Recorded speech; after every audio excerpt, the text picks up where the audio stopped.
Welcome back. It's the Anambra State Governorship debate live on Channels Television.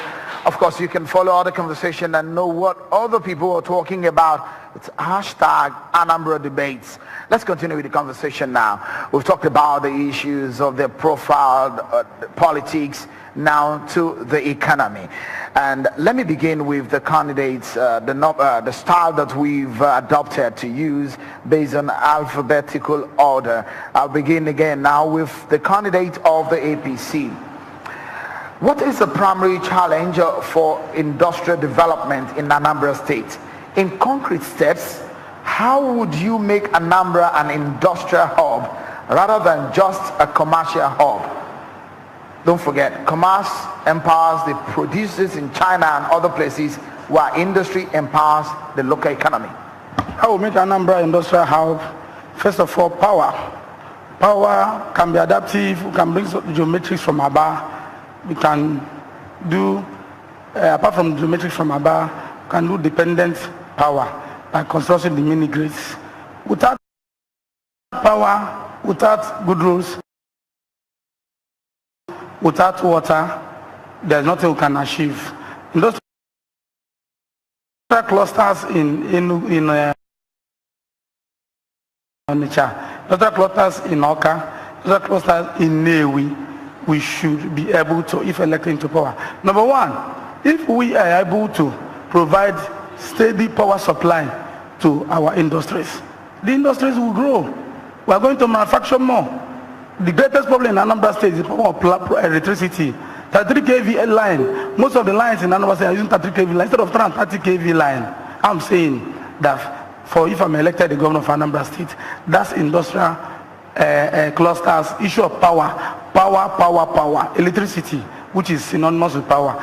Good road infrastructure. Let me give you, for instance, most of the industries in Anambra, even I mentioned something like agriculture, the Excel farm in Omasi, no good road to connect to that place. You have to go through Enugu State for you to be able to go there. I'm saying that if I'm elected the governor of Anambra State, that issue of power, I'll pay adequate attention. And what is the key? The key is provide a enable environment, provide electricity, which is power, construction of mini grids, and also depending on adaptive power and the one that is dependent. And apart from that one, issue of security.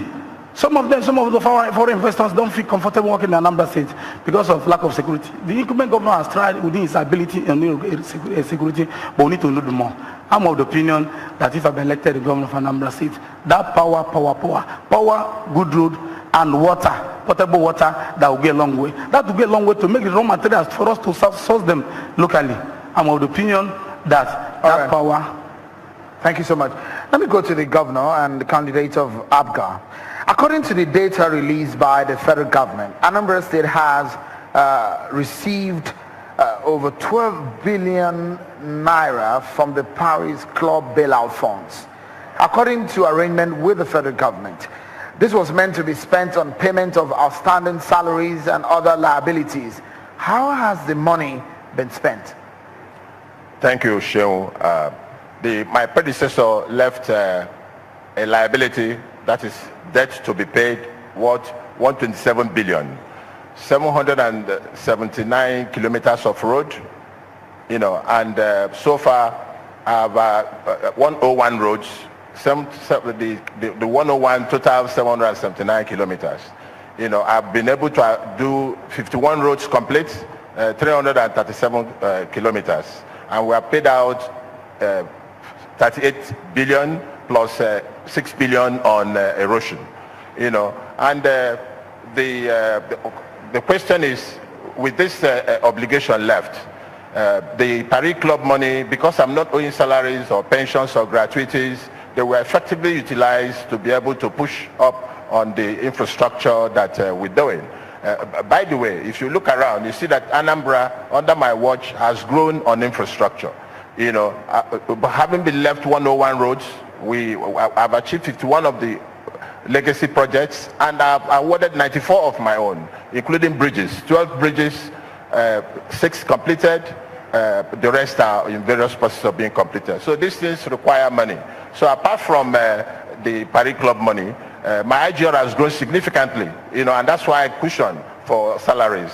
The IGR moved from 300 billion to 1.5 billion where it is now. That's why I pay salary as and when, without even waiting for the federal government budget to come.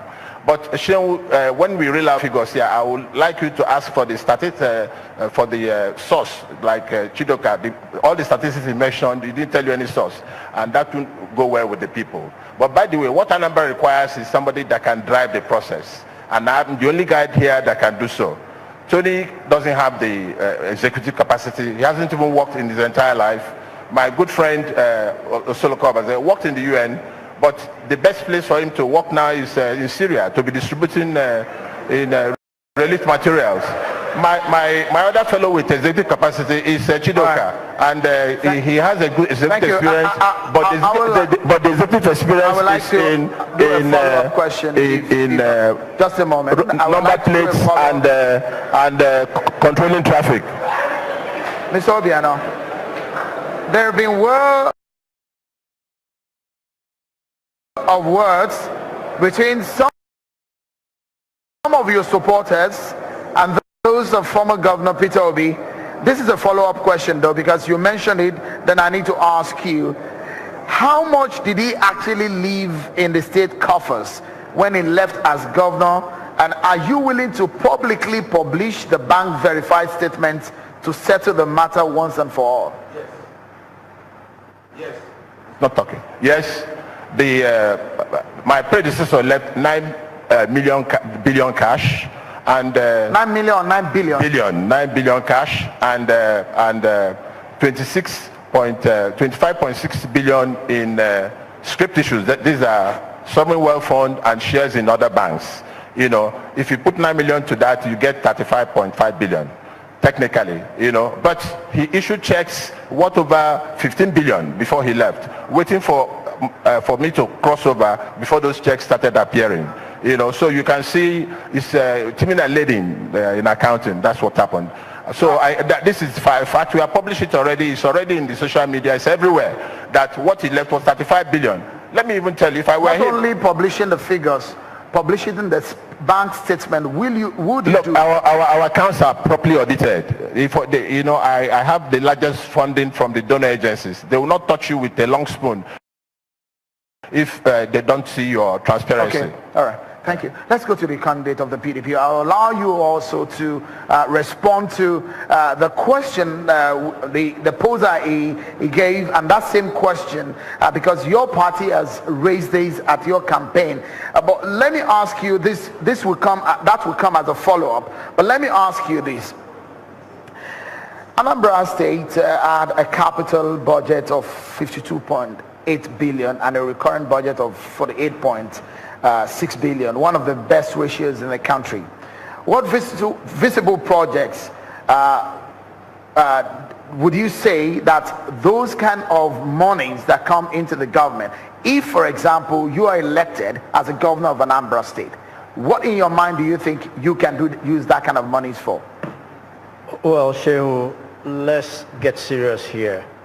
We're talking about a correlation between money budgeted and appropriated and money spent. You must base your expenditure on result-based budgeting, project-driven budgeting. And basically what you do is this. You appropriate a certain amount of money for roads, and if you are appropriating hypothetically 100 million for roads, a 10-kilometer road or thereabout, by the time you spend 50 of that 100 million, you should have 5 kilometers of road visible. The challenge we have here is that this government, my dear friend and my schoolmate, has in the last 4 years spent almost 600 billion. There's nothing commensurate to show.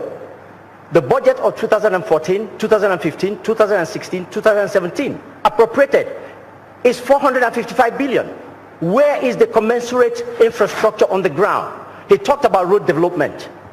Talked about 377 kilometers built. Where are those roads? In Onitsha Metropolis, there is no 2 kilometers of road he started or finished. I asked him to show it. So we need to talk about what you need to do.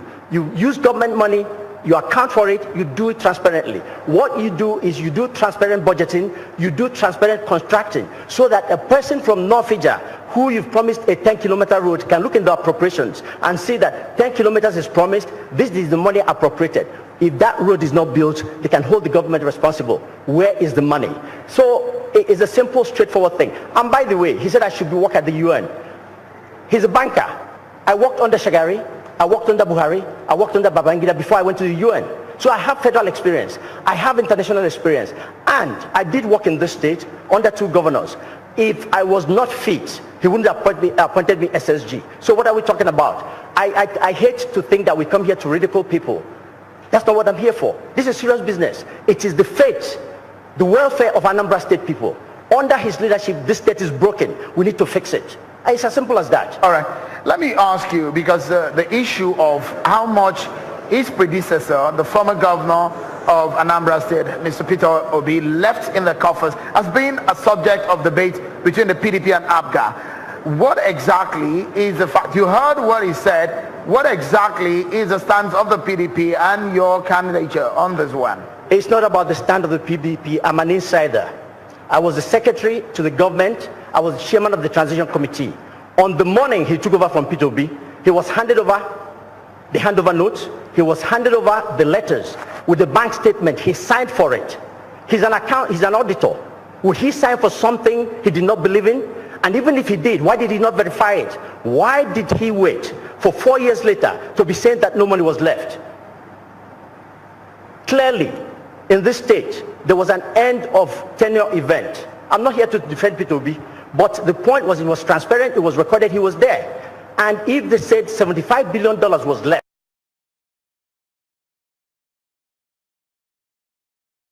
well, 75 billion naira was left. Thought it was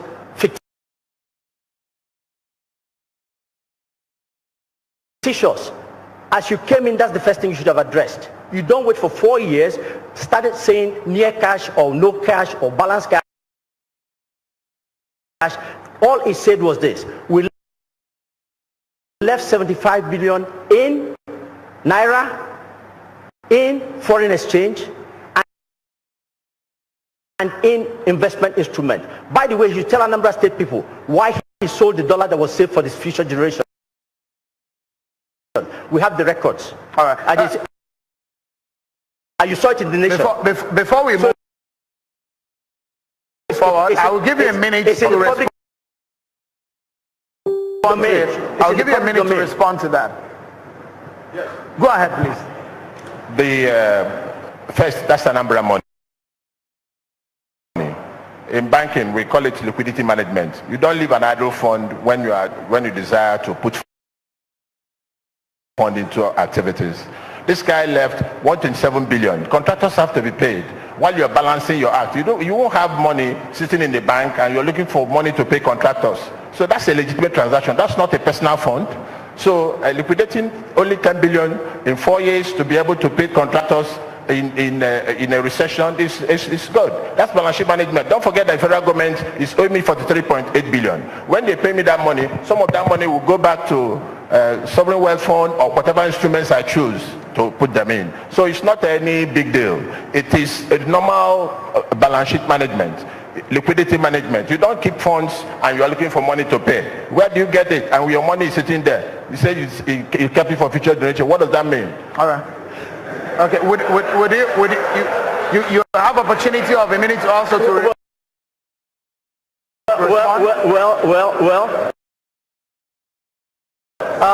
You know, it's one thing to tell people you're paying salary. That's good. You should also tell them where the salary is coming from. If there's savings and it's there, you can decide to liquidate it. But if you liquidate it to pay salaries, you should be honest enough to acknowledge that you've used this money to pay salaries. It is not true. It's not used to pay salaries. It is for infrastructure development. Can I finish? The line, he has a flop. Can I finish? And let the governor tell us how many times they have sold that money, because it's not once. I've just made, let me make a point for a moment, for because the we have of the people. Let me make this just a moment. point. I will come back to you afterwards. Let me go to Mr. Godwin Ezimo. Anambra State has an average monthly expenditure rate of 4.72 billion per month. However, the state also has a total average monthly revenue of just about 4.54 billion, meaning a monthly shortfall of 180 million naira, down from 331.55 million naira in 2016. Each month, which is a negative indicator. How do you plan to reverse this trend? Thank you very much. Anambra State, as we know, we have a trade-driven economy. And if we have a trade-driven economy, we can boost it. The way we will boost it is for us to start immediately, to provide an enabling environment, to encourage our brothers who are out there yearning to come home, but they do not have the environment where to plug in when they come. We have to do this. The way to do this is it will be in two steps. One step will be for us to, meet with the, discourse, regarding Anambra State and make sure that we have a very a sanitized distribution system where the power that it comes over to Anambra State is fully utilized. I've learned already, because I am so practical, I'm into business, and I know the trouble I'm going through. I've already found out that a lot of power, sent to us within Anambra State are not used at all because the whole distribution network is faulty.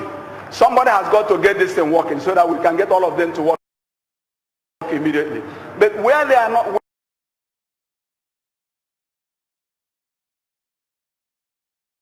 where we have exhausted that, and then we can now generate power. As soon as we start generating power and make the environment enabling enough, then people will come and invest. When they invest, they will generate employment opportunities. They will generate more finance towards, boosting the economy of the state. Then from there,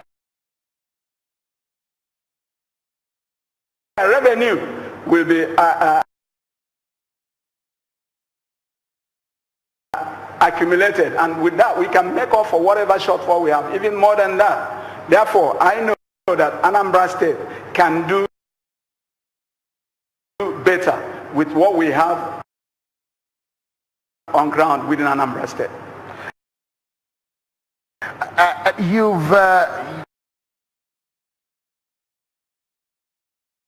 You've given us all of this. You heard what the governor said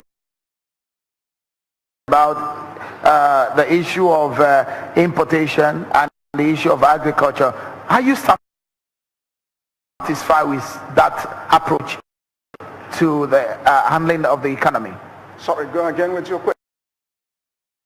You heard the issue of importation of exportation of vegetables, for example, as part of what the governor said they are doing in Anambra State. Are you satisfied with that approach to turning around the economy of Anambra State? No, in Anambra State,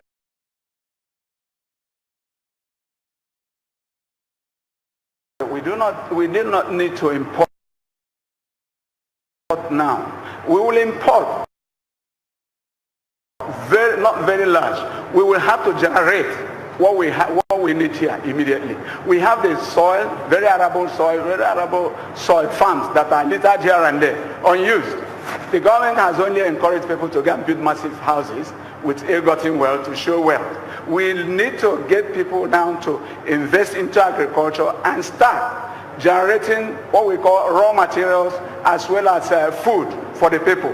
When everybody, and we will encourage both industrial and the personal stuff so that people will have opportunity of making their food and everybody in Anambra State will feed. And then from that point of view, we will be able to increase our income domestically, not waiting for until we import anything and make profit out of it. I am telling you this out of my own involvement within this economy for the last maybe 10 years. All right, thank you. Mr. Chidoka, the Anambra State debt profile as of 2015 was 3.58 billion domestic debts, lowest in the country, and $60.8 million external debt, 11th highest in the country, given a total debt stock of 15.6 billion as of 2015. How would you plan to repay this debt as not to gear the state too much for future administrations and development activities should you be elected governor of Anambra State? Thank you very much. The first shock I have is that the governor thinks that saving for future generation is a waste of time. And I think that is scandalous. That is disastrous, because that shows the type of economy we're running in Anambra State. I'll give you an example. Kaduna State, in the same period Anambra State bandied around as doing very well in the economy, grew its IGR from 13 billion to 23 billion, reduced its wage bill from by almost 5 billion naira, and today they can pay their salaries from their wage bill. They increased their tax payer by over 100%. Anambra State grew its taxpayer from 180 to about 201,000. Kaduna State doubled its own in the same period.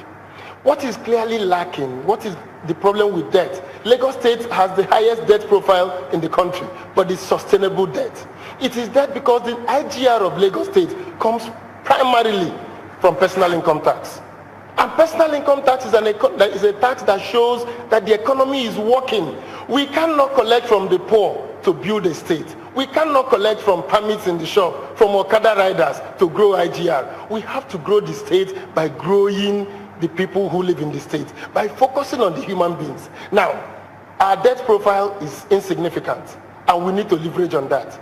We need to leverage on that to build infrastructure for tomorrow. The infrastructure we need today, the greatest advantage Anambra State has is its human beings. We need to be the place in the country that is exporting programmers and coders to the world. We have the highest number of people who pass WAEC with English and mathematics every year. We should be able to train a new generation of people who will sit in Anambra State and program for Indian companies, for American companies. I believe very firmly that we have not leveraged on our most important resource, the human beings. And because the governor thinks that investing in the human beings is not important, in the future is not important, I can understand why he thinks that our path to growth is the path of doing what I call accounting and his auditing skills. So we are talking about cash management, leveraging on this. We are talking about growing the pie. Finally, for me, I think what is important, and this is an aside, is that if the governor thinks that the people in the state, which has the best human resource, people sitting on this table, have no executive experience, my attitude is that retiring from a bank at 60 with just executive directorship in a middle-level bank, you are not a performer. Those of us who left government, those of us who became chief executives at 35 cannot be talking about people who managed at 60 to be an executive director in a middle-level bank. So I think what is important is to focus on the issues before us. The issue before us is that Anambra State is not on a sustainable path to growth. The sustainable path to growth is the human beings. All right. It is focusing on the human beings. Thank you so much. To grow.